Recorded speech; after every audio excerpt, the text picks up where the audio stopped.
Pentecast, analisando a teologia pela ótica pentecostal.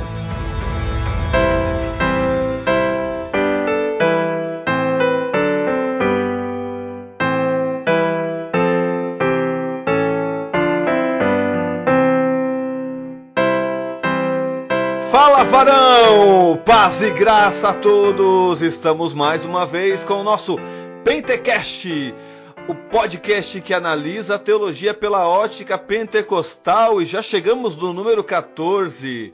Eu sou Anderson Fábio e o pentecostalismo é reformado, existe pentecostal reformado, a reforma está dentro do pentecostalismo. É isso que nós vamos falar hoje aqui, minha gente. Olá, pessoal! Eu sou o pastor e professor Edilson Fontes e é uma honra aqui em poder participar desse trabalho maravilhoso que nosso irmão está aqui sempre convidando os irmãos que pesquisam, que trabalham na área do pentecostalismo.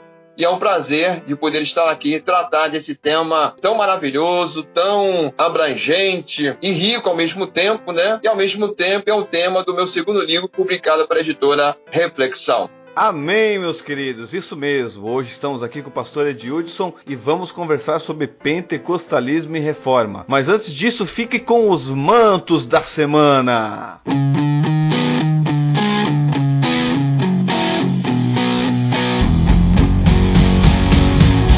Nos mantos dessa semana nós queremos deixar avisado que agora no dia 31 de outubro nós estaremos sorteando 2 livros ali pelo nosso perfil do Instagram. Estamos sorteando o livro do pastor Edilson Fontes, Reforma Protestante e Pentecostalismo, e também estamos sorteando outro livro da editora Reflexão, que é Perseverança nos Santos. Para você participar, basta ir ali no nosso perfil que você vai encontrar todas as regras. Participe, que vai ser um ganhador para 2 livros, isso mesmo, um ganhador para 2 livros, e estará sendo entregue free, de graça, no 0800 para toda a rede nacional. Participe, que eu tenho certeza que você tem toda a chance de ganhar esses 2 livros aí para abençoar a sua vida e enriquecer o seu conhecimento. No dia 31 de outubro também nós temos ali o nosso evento ali na Igreja Evangélica Assembleia de Deus do bairro Vila Etíope, um evento que está relacionado com a Reforma Protestante. No sábado nós teremos um bate-papo a respeito da Reforma Protestante e Pentecostalismo. Junto conosco estará o pastor Fernando Albano, doutor em teologia ali da Faculdade Refidim, e também estará conosco o Fortunato Barbosa, que é membro aqui do Pentecast e tem a sua página no Facebook, Clube Santo, e também no Instagram. Você pode participar ali conosco. Nós estaremos divulgando o evento ali na nossa página do Pentecast no Facebook e no nosso perfil no Instagram. Fique ligado, ali nós teremos o endereço, o horário que vai acontecer. No sábado será um bate-papo, no domingo nós teremos um culto direcionado à celebração da Reforma Protestante, onde estará pregando o presbítero Mário Gonçalves a respeito de um tema relacionado à Reforma Protestante. Participe conosco, que eu tenho certeza que esse evento vai trazer uma edificação muito grande para nós lembrarmos um pouco do que foi a Reforma Protestante e o que ela nos traz de benefício para conhecimento e a nossa vida cristã espiritual. Agora fique aí com este episódio com o pastor Edilson Fontes, que está muito, muito legal, muito edificante a respeito de Reforma Protestante e Pentecostalismo. Vai tirar algumas dúvidas aí de muitas pessoas que acreditam que a Reforma não tem nada a ver com o Pentecostalismo, mas você vai ver que tem muita coisa a ver, tem muita ligação e vai edificar bastante sua vida. Fique ligado aí no episódio.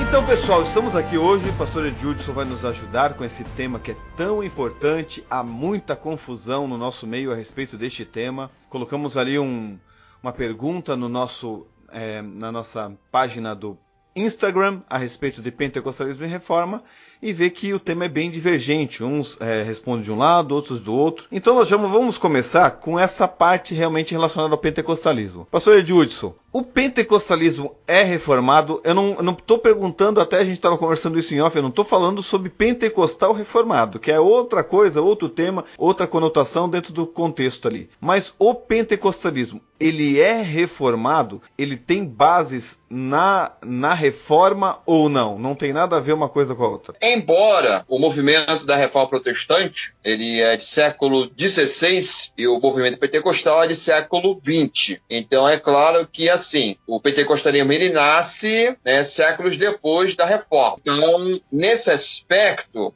nesse sentido, não. Todavia, quando a gente fala de Reforma Protestante, as suas contribuições, existe sim uma conexão que ocorreu com os reformadores e uma certa semelhança que aconteceu no movimento pentecostal. Uma delas é o seguinte: a intenção dos reformadores, Lutero, Calvino e de outros, é restaurar os princípios que foram estabelecidos por Jesus Cristo, que os apóstolos assim ensinavam, lá no Novo Testamento. E isso também ocorre também lá no princípio, quando surge o movimento pentecostal, que é uma restauração daquilo que a igreja primitiva vivenciava no livro de Atos dos Apóstolos. Já nesse ponto, já podemos ver uma certa semelhanças, tá? Embora são movimentos distintos, mas todavia, o movimento pentecostal tem sim raízes, né? Ou podemos dizer, uma herança da Reforma Protestante.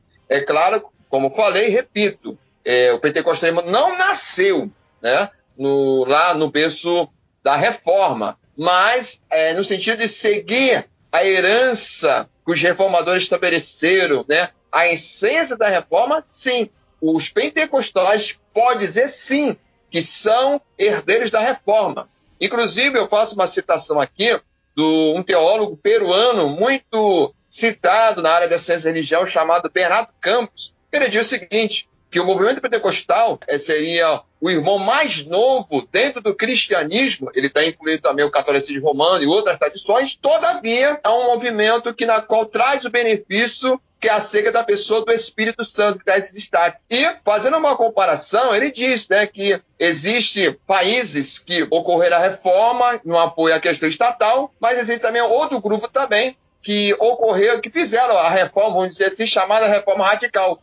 E esse ponto que o Bernardo Campos faz acerca do movimento pentecostal. Então, os pentecostais podem dizer sim, sem medo de errar, que são herdeiros da reforma, embora não nasceu ali na reforma, mas segue-se uma herança assim, reformada. O conteúdo que os reformadores estabeleceram, que hoje nós chamamos de cinco solas, e vai lembrar que esse termo cinco solas não foi o termo que os reformadores, nem Lutero, nem Zwinglio, nem Calvino, estabeleceram. Essa nomenclatura foi colocada no século passado para haver uma sistematização do conteúdo que os reformadores assim desenvolveram no período da reforma. E o movimento pentecostal, né, na sua teologia, sim, está inserido nesses pilares da reforma protestante. Então, os pentecostais podem afirmar, sim, que tem a herança, sim, da reforma protestante. Segue essa herança, tem esse conteúdo, as cinco solas, na sua teologia.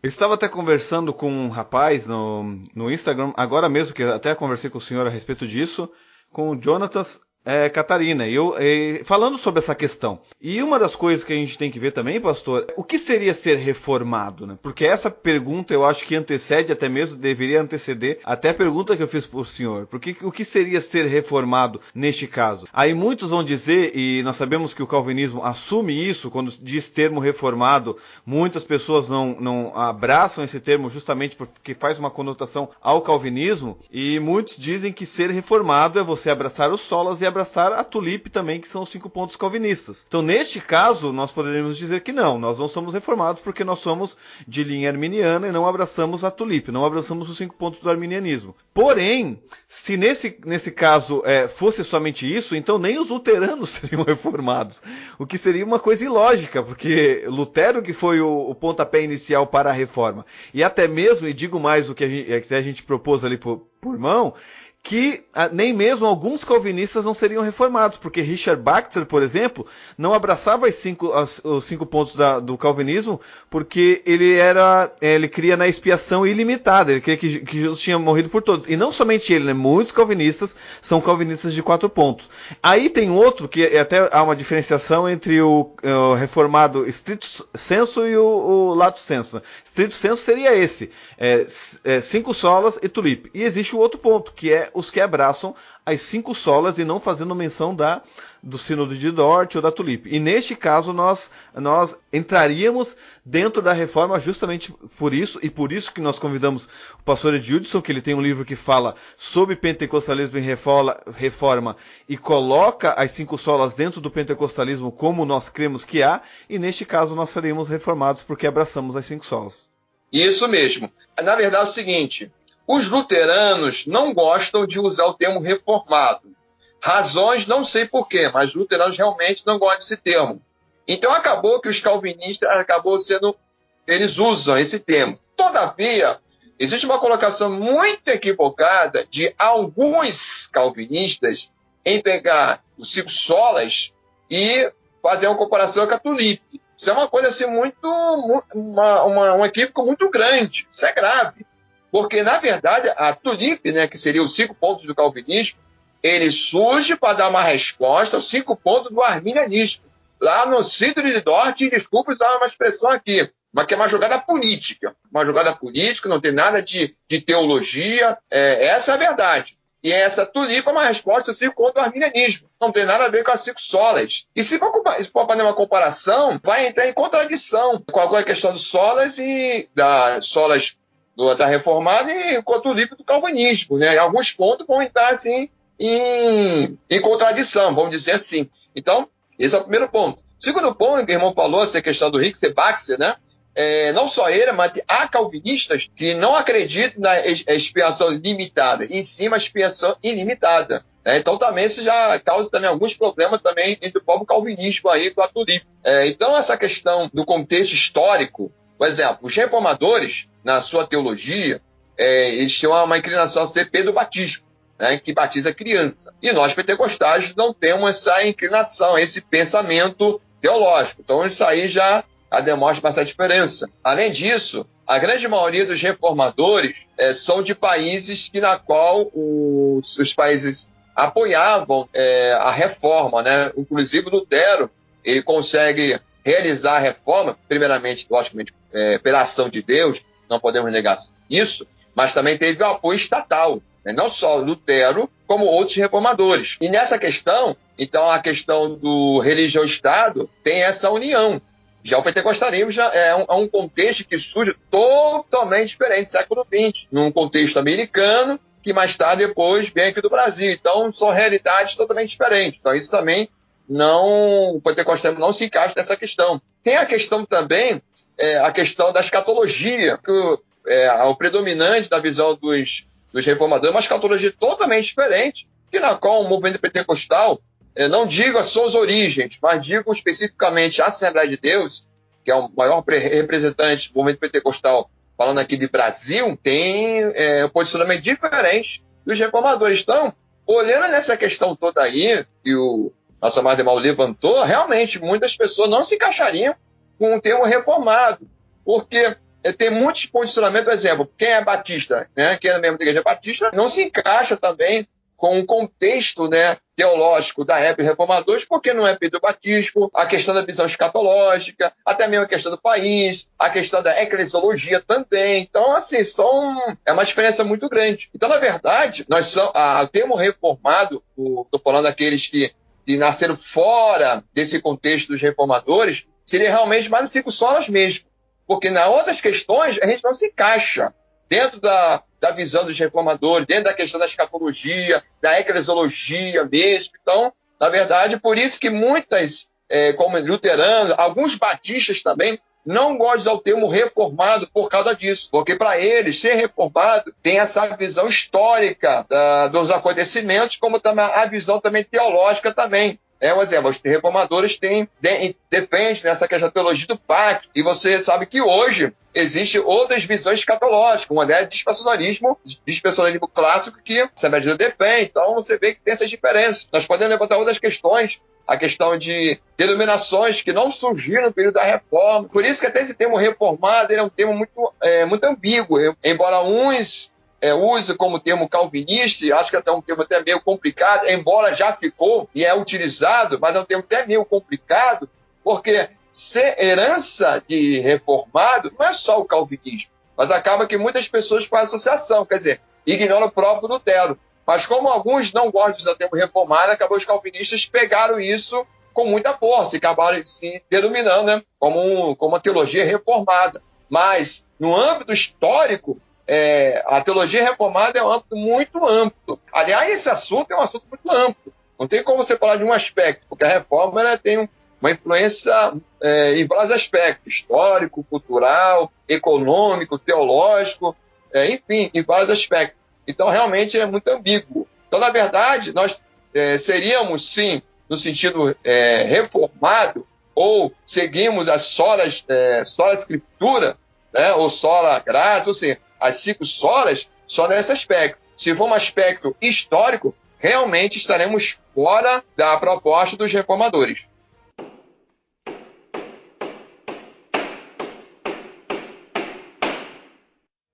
Hoje nós sabemos que o pentecostalismo, como o senhor disse, surgiu no século XX. Na verdade, nós pentecostais que estudamos mais sabemos que o movimento pentecostal moderno ele inicia no século XX, mas nós sabemos que o movimento pentecostal já vem sendo construído há muitos anos e vemos a ação do Espírito Santo em toda a história da igreja, que não parou esses movimentos espirituais relacionados à cura, a manifestações espirituais. E uma das coisas que nós pentecostais enfatizamos é a questão da experiência. Nós falamos muito disso, falamos da experiência e vamos ter um Pentecast aqui falando só sobre a experiência pentecostal, que para nós é algo importante, a experiência é algo importante. Porém, uma das acusações contra o pentecostalismo é isso. Dizem que nós, colocamos a experiência como algo importante, algo enfatizado, até relações espirituais, como até mesmo a profecia, mas vamos focar nessa questão da experiência. Isso não estaria negando o sola escritura? Que se somente a escritura é a base, a experiência tem algum valor ou tem alguma fundamentação para nós? Como é que funciona esse negócio de experiência e sola escritura? O cristianismo, sim, era uma fé mística, porque vamos lá, recebo Jesus em minha vida, eu estou vivenciando Jesus em minha vida, estou experimentando. Só quem é salvo mediante a graça de Deus é que pode dizer que tem Jesus em sua vida. E isso é uma questão, a Bíblia fala, mas é também uma questão também experimento, ou seja, eu creio, tenho Jesus em minha vida, vivencio e falo. Então o próprio cristianismo, a base dele é essa, é a questão do vivenciar. Nós falamos de Jesus porque nós vivenciamos Jesus Cristo em nossas vidas. Nós oramos a Deus porque cremos que Ele pode nos responder.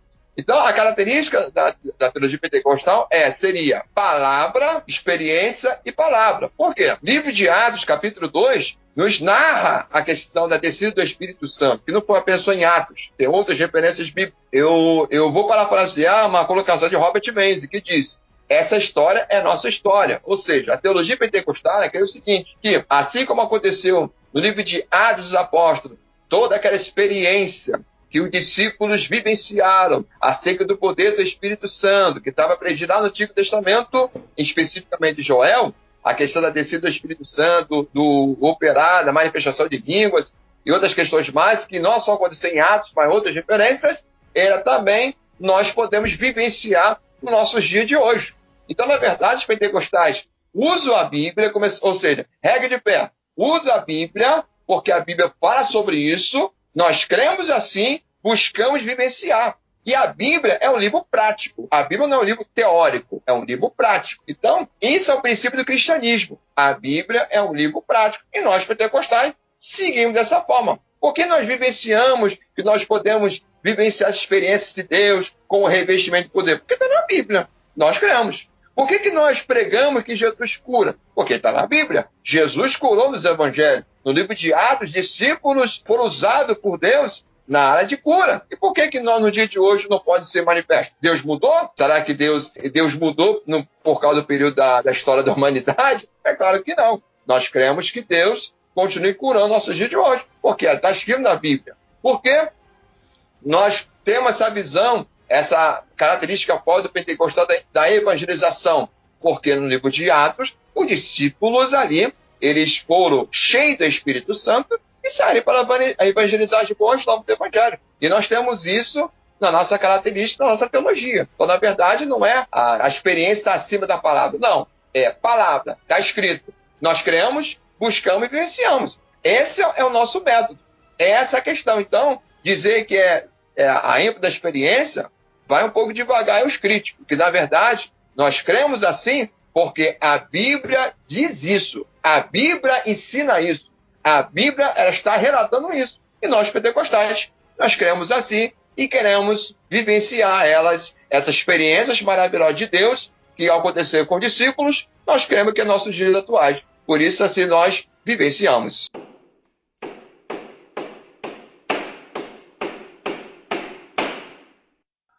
Nós que somos do pentecostalismo, a gente está acostumado com santificação. Uma das ênfases até do pentecostalismo foi a santificação, né? Até porque o pentecostalismo, nós somos de raízes batistas, né? Com Daniel Berg e Gunnar Wingre, a maioria dos missionários que vieram para cá eram batistas, mas o início do pentecostalismo também se deu pelo movimento de santidade do próprio metodismo. E mesmo os batistas que vinham para cá, e até mesmo nos dias de hoje, é enfatizada a questão da santificação. Viver uma vida de santidade, e essa é uma ênfase muito forte na questão do próprio pentecostalismo. Porém, nós vemos também nesse contexto de santificação muitos pastores enfatizarem aquela teologia do medo. Sabe aquela teologia do medo? Ó, irmão, faz, senão, olha, cuidado, ó, não faz isso, senão tu vai pro inferno, ó, cuidado. E nós já ouvimos isso muito em pregações. Isso, pastor, não estaria colocando de lado somente a graça, porque quando eu enfatizo que eu tenho que fazer para alcançar a minha salvação, porque se eu não fazer, eu não vou alcançar,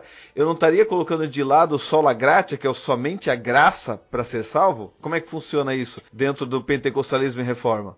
Muito bem. Tô botando só na parede, pastor, aqui.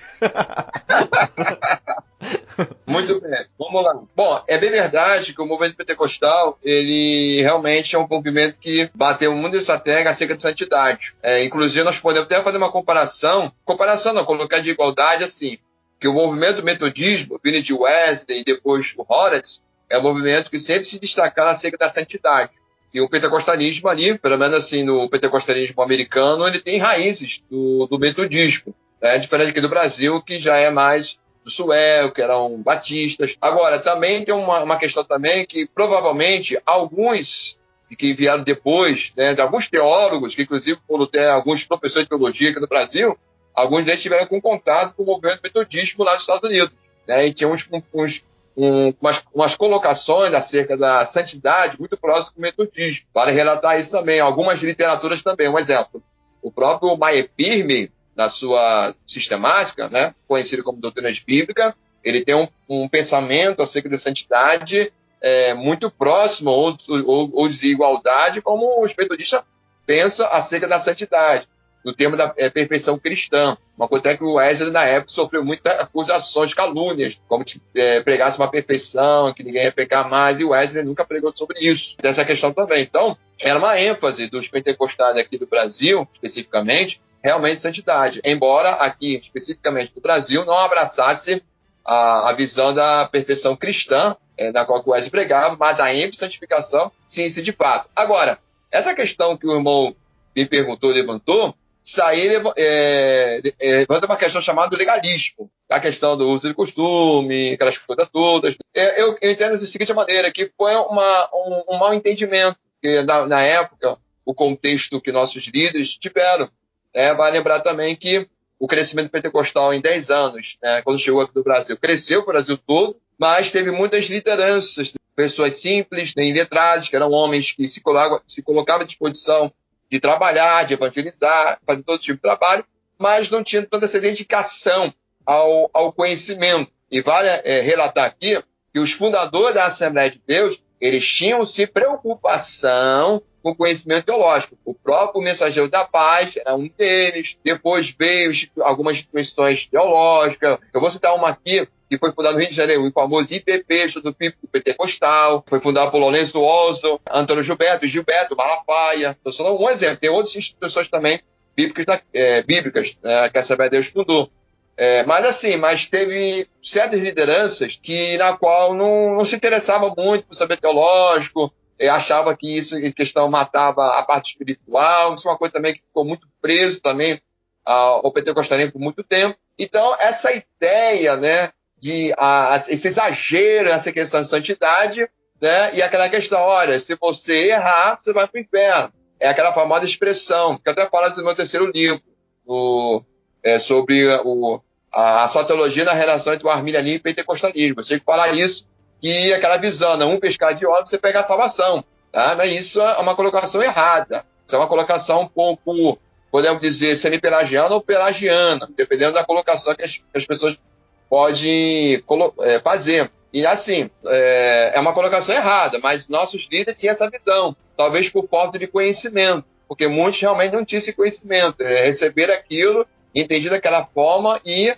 agir dessa maneira. É claro que também nós não concordamos com isso, mas não podemos negar a questão do compromisso que esses homens tinham. Eles tinham um compromisso de querer levar Deus a sério, compromisso de pregar a palavra de Deus, de zelar pelas suas ovelhas, mas teve esses erros que aconteceu. Agora, não podemos também aqui negar também que onde há pessoas, há erros, porque infelizmente as pessoas vão muito acusar o movimento pentecostal pelos seus problemas. Tudo bem que é um movimento grande, então os problemas são maiores, mas outras tradições também têm seus erros, inclusive alguns são um erro bem parecido conosco, né? Mas como o pentecostalismo é grande, aparece mais, as pessoas só ficam olhando aí o quintal dos pentecostais. Mas não se esqueça que as outras tradições também tiveram problemas bem semelhantes ao nosso. Inclusive, alguns erros que os pentecostais cometeram, na verdade, cometeu com imitação de outros, que não foi um exemplo. Vou dar só um exemplo aqui. Crente não se envolve com política. Embora isso ficou muito presente entre os pentecostais, mas a origem não vem do pentecostal, não. Foi de origens de igrejas históricas, isso, que os pentecostais acabam abraçando. Então, tem certos erros que os pentecostais cometeram também, mas as outras tradições também cometeram também. Então, a gente tem que ser honesto também em certas questões. Então, essas posturas desses líderes era porque dava ênfase demais à santidade, entrava nessa questão do uso de costume e acabava também achando que a salvação é dessa forma. E não é. A gente sabe pela Bíblia que a salvação é pela graça de Deus, não é mérito humano. É a própria graça de Deus trabalhando na vida do ser humano. E nós, especificamente a Assembleia de Deus, que se identifica com o arminianismo, defende também que é mediante a graça de Deus que nós cremos na graça preveniente. É um termo que vem de Agostinho, mas que mais tarde Armínio usa isso nas suas obras. Graça preveniente, a graça que toma iniciativa na vida do ser humano. Então, ou seja, a graça de Deus trabalha na vida do ser humano para que ele possa corresponder, o próprio Deus capacitar o ser humano para corresponder à sua graça. E quando a pessoa está em Cristo, a graça de Deus continua a trabalhar em sua vida. Não é mérito nosso, não, é a própria graça de Deus. E a vida de santidade? A vida de santidade de Deus, nós podemos vivenciar a vida cristã dessa maneira, porque agora a graça de Deus está em nossas vidas, nós temos o Espírito Santo, nós temos a palavra de Deus. Agora nós podemos ter uma vida cristã cheia do Espírito Santo, uma vida de santidade. Dessa forma, agora, sem a graça de Deus, não somos nada. Então, infelizmente, muita ênfase à questão humana foi feita realmente. Isso é um fato, não podemos negar isso. Mas era uma questão de falta de conhecimento, era uma falta de entendimento acerca das coisas. Mas, todavia, a teologia oficial, aí entra a questão aí, teologia oficial dos pentecostais nunca ensinou que a salvação é pelas obras. Nunca. Você pode pegar todos os artigos, credos, qualquer livro de teólogo pentecostal. Nunca ensinou, até mesmo em sua escola dominical, nunca ensinou que é pelas obras ou é pelo uso de costume que as pessoas são salvas. Sempre pregou que é mediante a graça de Deus que as pessoas salvam. É só pegar os logos dos fundadores da Assembleia de Deus. Jesus Cristo salva, não é? Jesus Cristo, mediante o uso do costume, salva. Nunca foi isso, Jesus Cristo salva, cura, batido com o Espírito Santo, e breve voltará. Essa colocação do movimento pentecostal. Então, embora esses problemas ocorreram, sim, de fato, e eu digo mais, ainda acontece. Sim, ainda acontece. Em pleno século XXI. Todavia, a teologia oficial do movimento pentecostal defende que somos salvos mediante a graça de Deus. E o pentecostal acredita na apostasia? Sim, mas não dessa forma aí, de um piscar de olho, eu pego a salvação. Não, essa é uma colocação muito errada e equivocada. Nós cremos na apostasia, mas não é dessa forma. Mas isso aí é para uma outra conversa. Porque, na verdade, na teologia popular nós vemos muito disso, né? Pessoas que pensam que ainda, muitas pessoas dentro do pentecostalismo pensam que se não viver dessa forma, ou se pecar, já perde a salvação, como se estivesse trocando de roupa. E como o pastor mesmo pontuou, isso é um erro muito grave que eu, pastor e muitos teólogos arminianos, estamos dentro de cada ponto desse Brasil aí tentando consertar este pensamento. Não estamos falando contra a santidade de maneira nenhuma. As pessoas pensam que quando a gente enfatiza a questão da salvação da graça, é que nós estamos falando que as pessoas podem viver de qualquer maneira. E isso é outro erro que não é o que nós estamos tentando passar. Nós cremos que a pessoa que nasceu de novo, ela não vai usar de subterfúgios para pecar. Ela não vai falar, então a salvação é pela graça, então eu posso viver de qualquer maneira. A pessoa que já pensa assim, ela tem que duvidar até se ela nasceu de novo, porque o nascido de novo, ele não pensa em desculpas para pecar, ele pensa em forças para viver uma vida cada vez melhor diante de Deus. Então isso já é outra questão, é outro ponto, como o pastor falou. Com certeza o pastor Edilson vai voltar aqui para tratar de outros assuntos também dentro do arminianismo. Nós estamos gravando devagarinho, é muito assunto para a gente falar. Mas este assunto sobre a graça é muito importante. Vamos ter também episódios falando somente sobre a graça para que você venha compreender como nós pentecostais, arminianos, nós cremos, nós seguimos a questão da salvação pela graça somente, que é um dos solas que nós estamos anunciando aqui.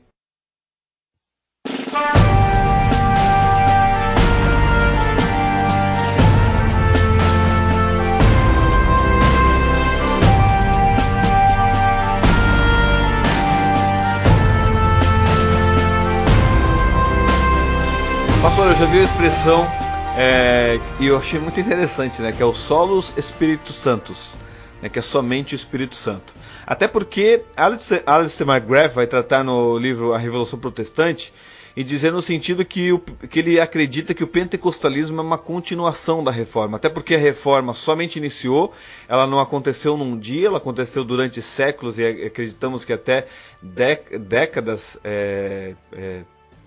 e ainda continua hoje se reformando, e ele acredita que um dos pontos da reforma foi justamente isso, e eu também acredito no seguinte sentido, que a reforma resgatou a essência do evangelho que havia se perdido na história da igreja. A igreja tinha esquecido as escrituras, a igreja tinha esquecido a justificação pela fé e essas questões essenciais para o cristianismo, porém o pentecostalismo restaura a verdadeira espiritualidade e as questões relacionadas a atos que a reforma ainda não tinha resgatado, como o batismo no Espírito Santo e a atualidade dos dons espirituais, que era uma realidade em Atos dos Apóstolos, e nós sabemos que temos a plena certeza que é uma atualidade para hoje. Porém, o pentecostalismo enfatiza essa questão do Espírito Santo. A pessoa do Espírito Santo é algo essencial para o pentecostalismo, até porque as questões relacionadas com o batismo é do Espírito Santo. Nós temos um relacionamento com o Espírito Santo, cremos que o Espírito Santo nos guia, é uma espiritualidade mais viva, uma espiritualidade mais dinâmica, não é estática. Cremos em Cristo e agora lemos a palavra e acabou, não tem mais relacionamento nenhum, não tem mais sentimento nenhum, não tem mais emoção. Cremos que é atual mesmo, é uma espiritualidade viva e dinâmica, e hoje é enfatizado bastante. E alguns falam até que nós pentecostais, nós deixamos de lado solos Cristos e colocamos somente o Espírito Santo, e Cristo agora fica de lado, né? E até é uma questão que muitos falam que há adoração até ao Espírito Santo, né? E muitos até questionam isso, como se o Espírito Santo não fosse Deus. Como é que funciona isso? Nós podemos enfatizar o Espírito Santo é uma realidade no pentecostalismo e por isso nós colocamos um pouco Jesus de lado. Essa acusação ela é real? É só mais um espantalho? Como é que funciona isso? Olha, nós pentecostais seguimos só a Jesus Cristo, sim. Como falei e repito, vamos pegar, melhor dizendo, o slogan, vamos usar esse termo, da pregação dos fundadores da Assembleia de Deus. Jesus Cristo, olha, primeira pessoa aí, Jesus Cristo salva, cura, batido com o Espírito Santo, em breve voltará. Já mostra que o movimento pentecostal, embora dá uma ênfase à pessoa do Espírito Santo, mas Jesus Cristo é o centro das pregações. Então esse é o primeiro ponto aí. Segundo lugar, nós pentecostais sempre enfatizamos. Queremos o quê? Jesus Cristo cura. Então quando nós oramos o quê? Em nome de Jesus. Não oramos em nome do Espírito Santo. Então, outro mito aí dizer que não cremos não dão uma ênfase acerca da pessoa do Senhor Jesus Cristo. Nós cremos, nós defendemos a Trindade, embora realmente dentro do movimento pentecostal teve aqueles que abraçaram o unicismo, uma questão meio problemática e bem herética, mas o pentecostalismo, de forma geral, sempre defendeu a doutrina da Trindade. Dizer que nós diminuímos a pessoa de Jesus Cristo, isso aí já é também poado também. E essa questão que nós damos uma ênfase à pessoa do Espírito Santo, isso é um fato. Inclusive, teologia do Stanley Horton seria uma sistemática que dá um destaque à pessoa do Espírito Santo, acerca do batismo, até acerca da santidade também, algo que as obras anteriores, que o Stanley Horton não trabalhava nessa questão do Espírito Santo. Isso eu não estou afirmando aqui dizer que as outras tradições não acreditavam no Espírito Santo. Deixar isso bem claro aqui, tá? Não estou acusando ninguém nada disso, e nem tão pouco também eu estou afirmando essa questão. Isso é um fato, que as outras tradições não davam ênfase à pessoa do Espírito Santo. Mas o fato de não dar ênfase não significa, porque eu estou falando isso porque tem pentecostais que, infelizmente, fazem umas colocações bem equivocadas. Estou falando isso porque eu já tive até alunos fazendo essa colocação, em dizer que as outras igrejas, por fato de não pensar igual a nós, achavam que não acreditam no Espírito Santo, que o Espírito Santo não habitasse lá, pelo amor de Deus. Isso é um pensamento muito equivocado, errôneo. E até pecaminoso. Eu já vi até pastor dizendo isso em escola dominical. Porque aqueles irmãos lá, eles não creem no Espírito Santo. Exatamente assim o pastor disse. E é importante o senhor citar isso. E outra coisa que é importante citar, que a gente já falou em outras questões, em outro Pentecast, que os cessacionistas, eles creem em milagres e eles creem em cura. E isso até é espantoso para as pessoas. Eles só não creem que os dons espirituais são para a atualidade. Isso as pessoas ficam até abismadas, com isso. Porque as pessoas não têm conhecimento a respeito do assunto e acham que eles não creem no Espírito Santo, que eles não creem que Jesus pode curar. Por mais que nós rejeitamos os espantalhos que falam sobre nós também não podemos levantar espantalhos, pastor? Contra eles também. Nós temos que falar o que é a realidade. E é muito importante você pontuar isso. Eles creem no Espírito Santo. Até porque, pastor, o teólogo que falou do Espírito Santo na Reforma foi quem? Quem foi o teólogo que mais enfatizou o Espírito Santo na Reforma? Que era chamado teólogo. Era o teólogo considerado o teólogo do Espírito Santo. Foi João Calvino. Escreveu as Institutas e escreveu boa parte a respeito do Espírito Santo. Claro que ele não cria como nós cremos, mas o pentecostal ele tem essa ênfase, como o senhor está falando, mas não podemos também lançar também sobre eles que eles não creem na pessoa do Espírito Santo, o que é muito importante. Então, para deixar bem claro que os nossos irmãos de outras tradições acreditam sim na pessoa do Espírito Santo. Dizer que em suas igrejas o Espírito Santo não está presente, isso aí seria também uma ofensa, um pecado, inclusive. Para deixar isso bem claro aqui, tá? As outras tradições acreditam sim na terceira pessoa da Trindade, do Espírito Santo. O Espírito Santo está lá operando essas comunidades de fé em cada mente, em cada coração. Nós estamos falando da ênfase do operar, que seria a questão do revestimento do poder. É nessa questão aí que nós, pentecostais, trazemos esse ponto em debate. E a ênfase é a questão de uma vida espiritual, não diria mais fervorosa, mas diria uma questão mais dinâmica. A ênfase do Espírito Santo em operar em nossas vidas é destaque a pessoa do Espírito Santo. Algo que, se você pegar as doutrinas bíblicas, doutrinas sistemáticas de outras tradições, realmente não tinha esse foco. E no movimento pentecostal realmente trouxe isso, não apenas em debate acadêmico, mas vivenciar também no seu dia a dia. E é por causa desse ponto que algumas igrejas, que eram de origens de igrejas históricas, acabaram se tornando igrejas pentecostais, embora use termos renovado, Mas o termo ideal seria o carismático pentecostal. Porque renovado, irmão, é a operação do Espírito Santo em cada crente. E não necessariamente tem que ser pentecostal. Um sensacionista pode ser renovado pelo Senhor. Deus renova nossas forças, mas isso é uma outra conversa. Mas assim, essa questão da operar do Espírito Santo, de fato, até merecia também se tratar dessa questão da pessoa do Espírito Santo. Sim, realmente os pentecostais trouxeram isso. Agora, vale lembrar aqui, deixar bem claro, que embora nós pentecostais levantamos a bandeira do Espírito Santo, seria a sexta sola acerca desse assunto, todavia, essa sexta sola tem ligação com as 5 solas. Ou seja, somente a pregação. A pregação era pregada, mas o Espírito Santo está usando o pregador e, ao mesmo tempo, trabalhando o coração e mente da igreja e daqueles que não conhecem a Cristo. Nós falamos de Jesus Cristo e o Espírito Santo está lá trabalhando, porque o Espírito Santo esteve na vida de Jesus, no seu ministério terreno, esteve com os apóstolos e está trabalhando na igreja, uma pregação cristocêntrica, na operação da igreja e para salvar aqueles que estão perdidos.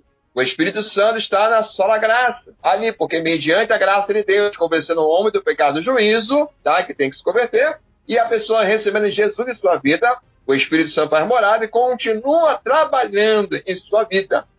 Somente Jesus Cristo está na justificação pela fé? Sim, né? Embora a justificação pela fé nem mediante Jesus Cristo, mas do Espírito Santo que está trabalhando na vida do ser humano para fazer nele uma regeneração, que é nascer de novo, a questão de santidade, porque agora é separado por Deus, e somente Deus a glória. Né? Porque quando nós adoramos a Deus, nós adoramos ao Deus Trino, ao Pai, ao Filho e ao Espírito Santo, a Trindade Santa, né? Ou a Santíssima Trindade, né? Um termo bem utilizado aí. Então, o Espírito Santo está ligado dentro das 5 solas. Ele não está sozinho. Aliás, a própria Bíblia fala sobre isso. Quando a Bíblia diz que o Espírito Santo, Jesus falando aos seus discípulos, que o Espírito Santo vos fará lembrar das palavras que tenho dito. Então, ou seja, o Espírito Santo está de acordo com Deus Pai e Deus Filho. Ele não trabalha sozinho. Não existe divergência entre Deus Pai, Deus Filho e Deus Espírito Santo. Não existe divergência. Divergência entre nós, humanos. A Trindade não. Trabalha em concordância. Cada um com a sua missão. Mas são a mesma essência, são Deus. E quando nós adoramos a Deus, adoramos os 3. Tá? Como diria o filósofo e também teólogo, né? Marcelo Cortella. A Trindade é um mistério. Então o Espírito Santo, ele trabalha sim. Ele continua trabalhando em nossos dias de hoje. E assim nós cremos. Então esse é o foco dos pentecostais.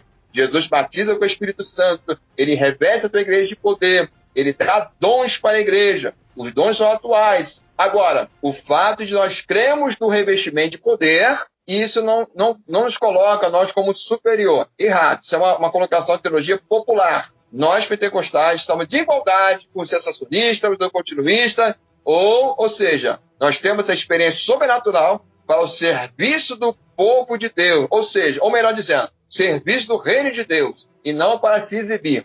Nós damos a ênfase ao Espírito Santo? Sim, de fato. Mas o Espírito Santo trabalha dentro das 5 solas. Ele trabalha em concordância com Deus Pai e Deus Filho. Quem pensar que o Espírito Santo trabalha sozinho, de maneira isolada, bom, não é o Espírito Santo. É heresia, é outra coisa. Menos Espírito Santo. Mas nós realmente, sim, trouxemos esse debate. Vivenciamos isso.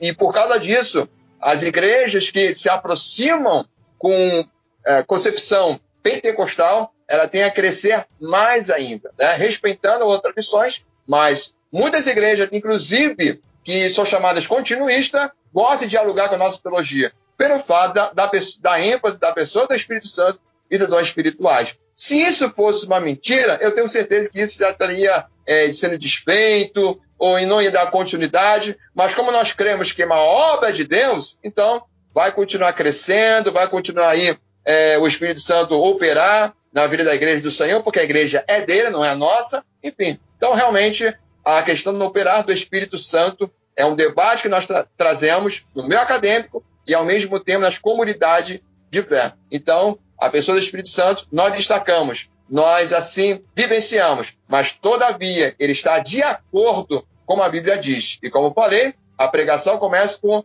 Jesus Cristo. E é Jesus Cristo que batiza com o Espírito Santo. É Jesus Cristo que cura, é Jesus que opera. E o Espírito Santo nos capacita e faz sua função que está registrado na Santa Sagrada Escritura.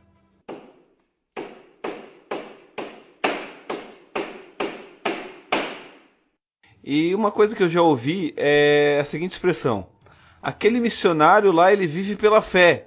Ô irmão, eu estou orando agora, eu vou deixar de trabalhar e vou viver pela fé. O sola fide é isso? É deixar de trabalhar e agora começar a viver pela fé? Como alguns dizem, né? até viver pela fé dos outros, né? O que seria isso, viver pela fé? É isso? É deixar de trabalhar, agora eu vou viver pela fé agora. Não. Até essa colocação é o termo errado, né? E quem vive do ministério, o termo seria viver do ministério ou ser integral do ministério. Esse seria um termo mais técnico e correto de dizer, não dizer viver pela fé. Essa é uma colocação muito errada. Quando a Bíblia fala de viver pela fé, está falando justamente da doutrina da justificação pela fé, que fomos justificados diante do Senhor. E aí, a gente lembra essa questão da passagem bíblica de Romanos, Epístola aos Romanos, capítulo 5, quando fala da justificação pela fé, que antes não conhecemos a Cristo, nós éramos pecadores, né? Deus ali é o juiz. Quando nós recebemos, entregamos nossa vida para Jesus, aceitamos o seu sacrifício, e Jesus ali assume a nossa culpa de nossos pecados, então naquele momento nós somos justificados, que é um termo jurídico. Então agora Deus nos olha, pessoas justificadas em Cristo, nunca se esqueça disso, em Cristo mediante a fé. Deixamos de ser pecadores? Claro que não, porque nós somos pecadores por natureza. Mas aí usando o termo de Lutero, pecadores justificados. Ou seja, agora eu tenho um compromisso com Deus e Deus tem um compromisso comigo, que foi justificado diante do Senhor. Então, viver pela fé seria essa questão de justificação pela fé. Seria essa bênção salvífica que Deus, em Jesus Cristo, faz isso por nós. E não esse termo aí, viver pela fé, que é um termo popular bem errado, né? Algumas pessoas usam isso. Viver pela fé é o que a Bíblia diz, justificado pela fé em Jesus Cristo. E nós, pentecostais, cremos nisso. Nós vivenciamos a justificação pela fé. Nós vivenciamos, nós pregamos isso. Não pregamos que a salvação é mediante as obras, nunca pregamos isso. Não pregamos que a salvação é mérito nosso, tá? É de verdade que existem as louvores meio antropocêntricos, isso é uma verdade, tá? Mas a teologia oficial do pentecostalismo nunca ficou pregando a salvação pelas obras. Nunca. Nós cremos, e aí vou usar um termo de Wesley, somos salvos pelas obras de Cristo, ok? Então, pelas obras de Cristo é que nós cremos que somos salvos e somos justificados, e não pelas obras humanas, nem o mérito. A graça de Deus é isso. O ser humano não tem mérito, não tem essa capacidade. E a justificação pela fé é isso. Eu recebi Jesus porque eu criei pela fé. Eu recebi Jesus em minha vida, então receba essas bênçãos salvíficas. Não apenas só a justificação, mas a regeneração, agora a santificação, somos separados, então agora somos justificados diante do Senhor. Por isso, justificados. Agora eu somos de Deus, nós somos povo de Deus em Jesus Cristo.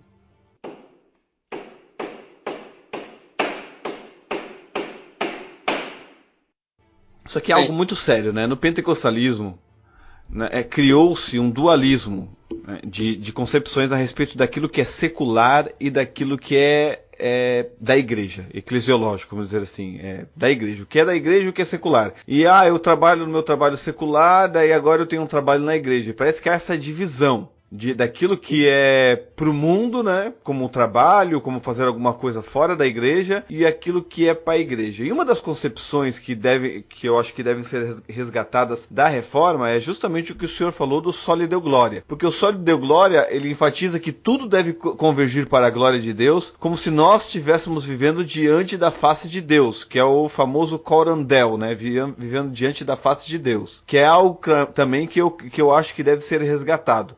E essa questão de viver diante da face de Deus, que eu estava lendo, não é somente o cristão que vive diante da face de Deus. Todo mundo vive diante da face de Deus. A questão é que o cristão tem a concepção disso.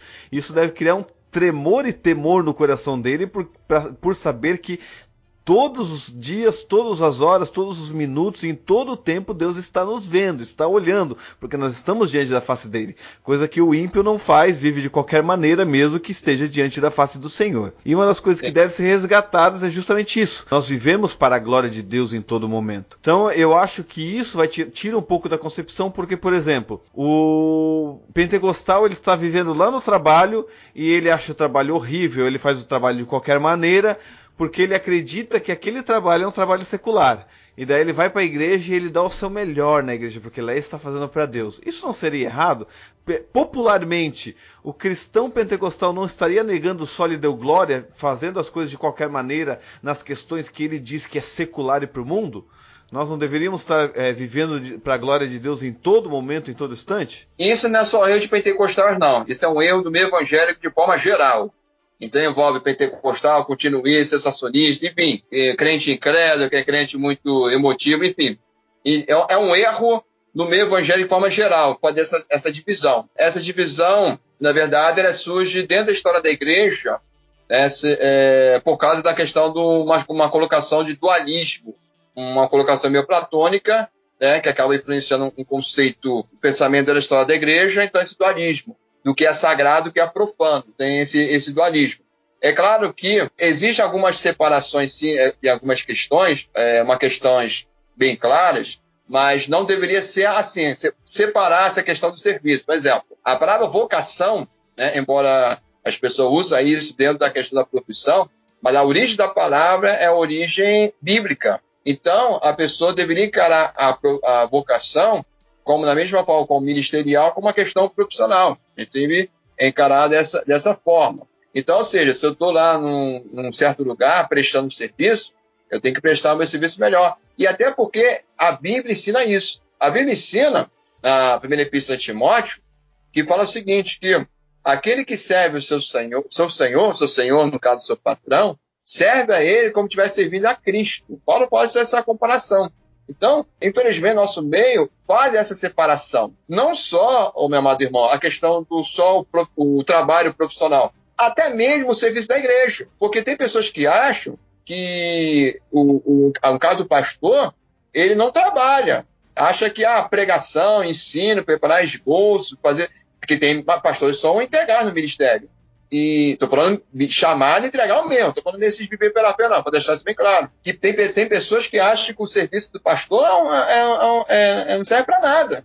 O pastor é preguiçoso. Gente, da mesma forma que existe o profissional ali, está trabalhando, está prestando serviço ali à empresa, né, ou o comércio, ou a escola, está prestando serviço à sociedade, ao seu estado, ao seu país, o pastor, ele está prestando serviço ali à instituição que ele estaria inserida, àquela comunidade da fé e também a Deus. Da mesma forma, aquele profissional também, que está prestando serviço à sua empresa, ao seu comércio, ao seu estado, né, ao município, se for uma empresa grande, a sua empresa e ao nosso país, mas da mesma forma, ele servindo ali de uma maneira integral, ele também está prestando serviço para Deus, como Paulo se ensinou. Então, na verdade, não existe separação em termos de trabalho, né? Diante de Deus, um profissional ou um pastor, na visão de Deus, são trabalhadores. O que pode diferenciar é apenas as localidades, mas está de igualdade de trabalhador. Por quê? Trabalho existe o quê? Tempo e dedicação,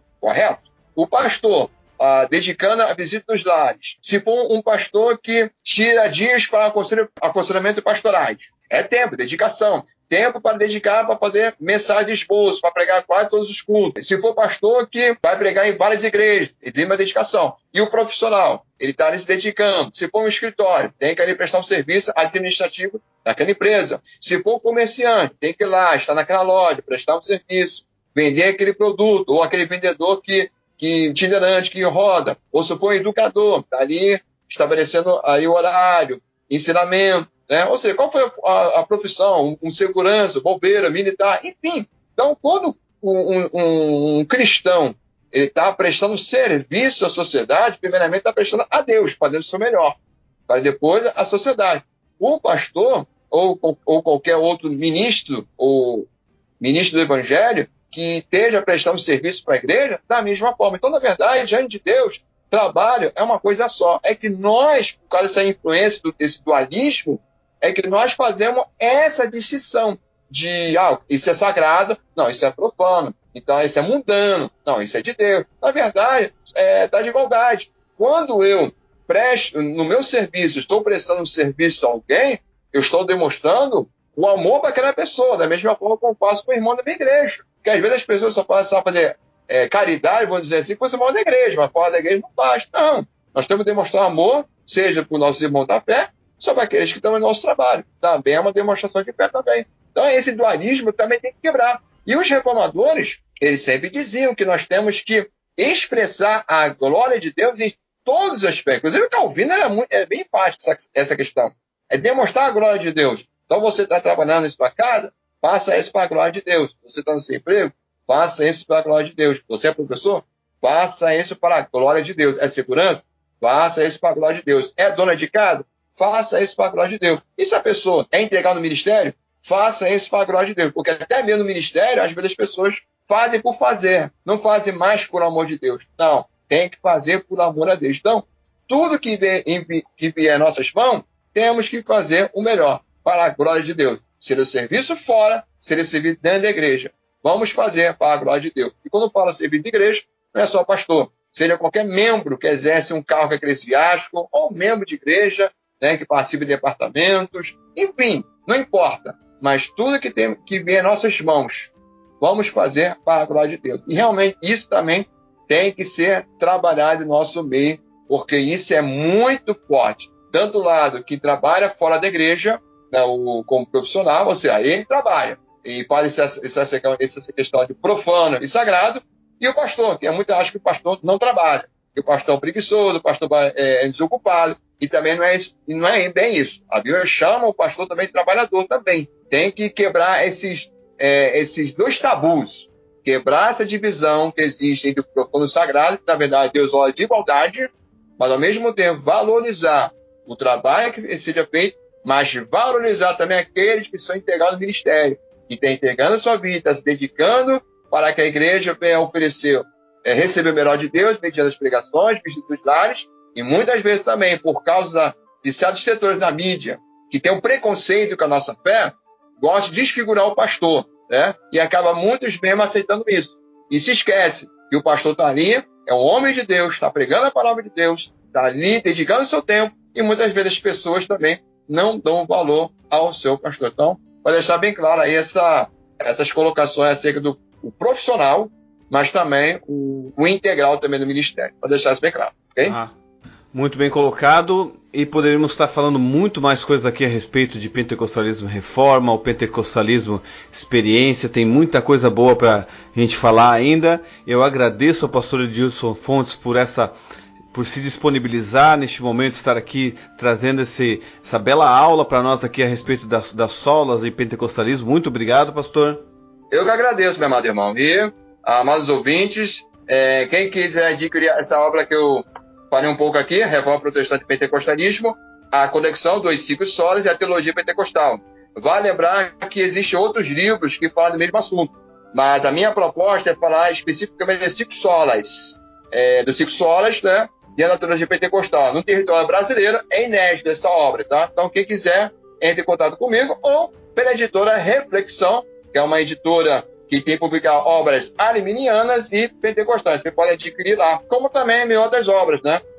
Panorama Teologia Arminiana, que é meu livro, tá? É uma introdução acerca do arminianismo, você pode ir lá adquirir, ou minha terceira obra, né? Que é a Sotologia na relação entre arminianismo e pentecostalismo. Ou seja, o pentecostalismo, especificamente assembleano, tem uma identidade arminiana, tá bom? Um forte abraço a todos. Que Deus abençoe a todos em Cristo Jesus. Amém, pastor. Muito obrigado. Eu quero que o senhor dê aí, como o senhor é pastor, dê a bênção apostólica aí e nós vamos encerrar. Muito obrigado a todos os ouvintes. Vamos receber a bênção apostólica. E a graça de nosso Senhor e Salvador Jesus Cristo, o amor de Deus, nosso Pai Celestial, e o poder e a consolação do Espírito Santo, esteja com todo o povo de Deus. Com alegria, digamos: Amém. Amém. Glória a Deus.